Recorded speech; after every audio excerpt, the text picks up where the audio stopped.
మస్తైనే Sanju Naik updates చూస్తే national Herald కేసులో Sonia Gandhi Rahul గాంధీలపై ED తప్పుడు కేసులు పెట్టిందని ఆరోపిస్తూ ఆల్ ఇండియా కాంగ్రెస్ కమిటీ దేశవ్యాప్తంగా ఉన్న బీజేపీ కార్యాలయాల ముట్టడికి పిలుపునిచ్చింది. ఈ నేపథ్యంలో హైదరాబాద్ లోని గాంధీ భవన్ వద్ద భారీగా పోలీసులు మోహరించారు.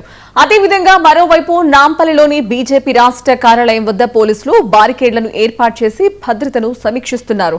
అటు ఢిల్లీలో కూడా కాంగ్రెస్ నేతలు నిరసన తెలుపుతున్నారు. మరోవైపు కరీంనగర్, సిరిసిల్ల, వరంగల్, యాదాద్రి భువనగిరి జిల్లాల్లో కూడా ఉద్రిక్త వాతావరణం నెలకొంది. కాంగ్రెస్ కీలక నేతలైన సోనియా గాంధీ, రాహుల్ గాంధీలపై నేషనల్ హెరాల్డ్ కేసు వ్యవహారంలో కేంద్ర ప్రభుత్వం అక్రమంగా వ్యవహరిస్తోందని ఆ పార్టీ నేతలు ఆరోపిస్తున్నారు.